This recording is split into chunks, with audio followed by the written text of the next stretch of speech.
বসিরহাটে সেখানে তৃণমূল কাউন্সিলরের বাড়ি লক্ষ্য করে বোমাবাজির অভিযোগ উঠল।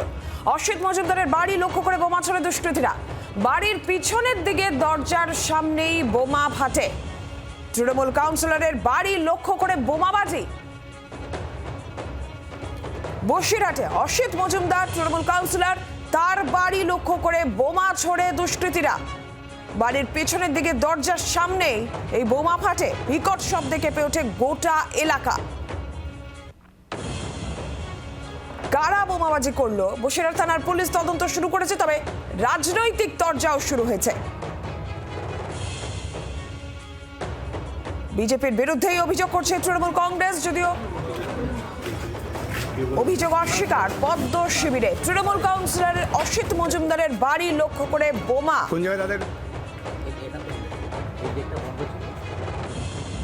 আমি তো বাড়িতে লোকের সাথে কথা বলছিলাম, বলে চলে গেল দরজা বন্ধ করে।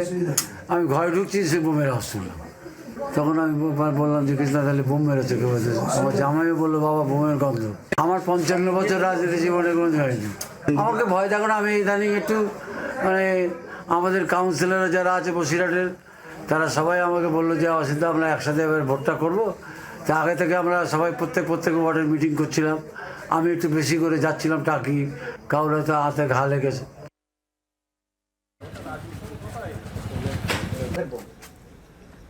আপনারা শুনছিলেন কাউন্সিলর অসিত মজুমদার, তার বক্তব্য আপনারা শুনছিলেন। তিনি বলছেন যে নির্বাচন সংক্রান্ত প্রস্তুতি তারা শুরু করছিলেন, তারা একাধিক জায়গায় মিটিং করছিলেন, তাতে হয়তো কারো রাতে ঘা লেগে থাকতে পারে।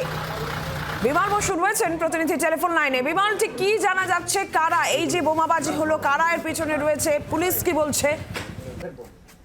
দেখো, পুলিশ বিষয়টা পুরো তদন্ত করে দেখছে। এখানকার এক সময়ে ডাকসাইটে নেতা কংগ্রেস করতো অসিত মজুমদার, পরবর্তীকালে তৃণমূলে জয়েন করে। এই বসিরহাট পৌরসভার 8 নম্বর বর্ষিয়ান তৃণমূল কাউন্সিলর।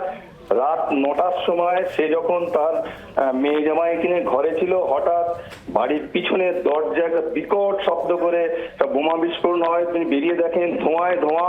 এলাকার আশপাশের এত যদি বিস্ফোরণ হয় যে এলাকার আশপাশের লোকজন ছুটে আসে, পুলিশ খবর যায়। পুলিশ এসে ওই যে দড়ি এবং যেটা বলছে সকেট বোমা টাইপের, কেউ পিছন দিক দিয়ে ফেলে কি কারণে, কিসের জন্যে এই বোমা মারলো তার বাড়ির দরজার গায়ে, সেটাই তদন্ত করে দেখছে পুলিশ। তুমি তো জানো সামনেই বিধানসভা ভোট। তার যেটা বক্তব্য, সে এমনিও বয়স হয়েছে, সম্প্রতি তিনি এই বিধানসভা লোককে বিভিন্ন জায়গায় যাচ্ছেন এবং সেই কারণেই হবে। তবে ইঙ্গিতটা কিন্তু বিরোধী এবং বিজেপির দিকে। বিজেপি পুরোপুরি অস্বীকার করে, বলে এটা গোষ্ঠীদ্বন্দ্ব। কিন্তু সত্যি যে কি কারণে স্থানীয় তৃণমূল এবং স্থানীয় বিজেপি নেতৃত্বের বক্তব্যকে অত্যন্ত ন্যাক্কারজনক ঘটনা। বসিরহাট এ ধরনের ঘটনা কখনোই সম্মুখীন হয়নি। একজন নেতৃস্থানীয় নেতৃত্বের বাড়ির মধ্যে এভাবে বোমাটাকে আমরা ধিক্কার জানাচ্ছি। কিন্তু এই সময় ভোটের আগে বাংলাকে অশান্ত করার জন্য বহু রকম পরিকল্পনা বাংলার ওপর চলছে। তো স্বাভাবিক তার মধ্যে আমরা রাজনৈতিক গন্ধ পাওয়াটা অত্যন্ত নর্মাল। কারা করতে পারে? বিরোধীরা নাকি? বিরোধীদের ষড়যন্ত্র আমরা দেখবো। বাংলাকে অশান্ত করে তোলার জন্য বিরোধীদেরই একমাত্র লাভ। বসিরহাটে একজন তৃণমূল নেতা এবং জনপ্রতিনিধির বাড়িতে যদি এরকম বোমাবাজি হয়, তাহলে তৃণমূল কংগ্রেসের আমলে বসিরহাটে সাধারণ বসিরহাটবাসীর নিরাপত্তা কোথায়?